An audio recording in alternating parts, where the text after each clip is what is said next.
strength. Joe is no better when I left the hospital, but as far as I know, he's no worse. Eve doesn't want to leave him, so she asked me to pick you up. I've made reservations for you at a Hyatt near the hospital. We'll check you in, then I'll take you to the hospital. Jane shook her head. To hell with that! I'm going to the hospital to be with Eve. I should have been with her ever since Joe was admitted. It's been almost 2 days. Why the hell didn't she call me before this? You were in London, and there wasn't much you could do. Joe was in surgery for a long time. Eve said she didn't want to talk to you until she could give you good news. She headed toward the exit. That didn't happen, so she called you anyway. She thought you should be here.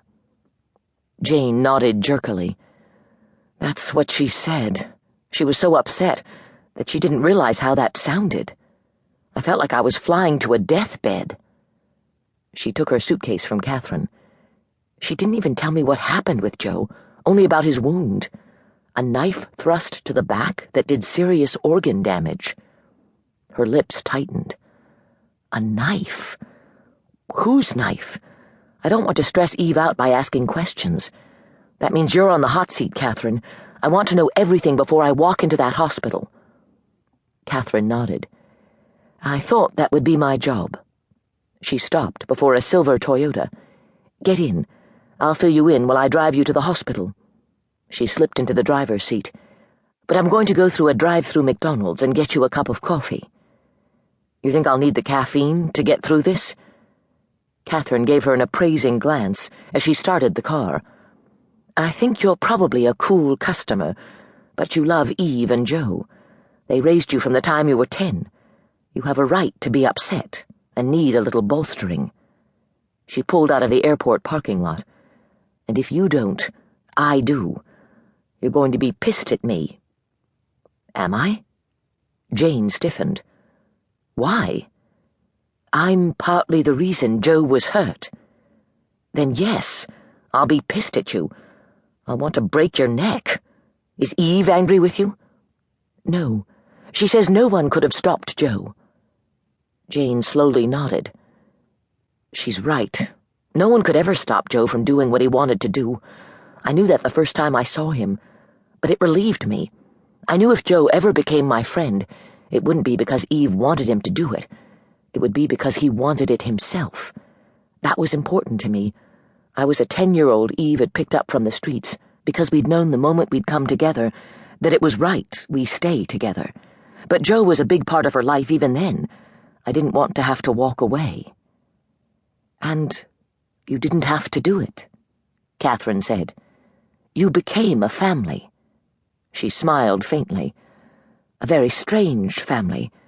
Eve Duncan, a famous forensic sculptor, Joe Quinn, a police detective, and you, a kid from the streets.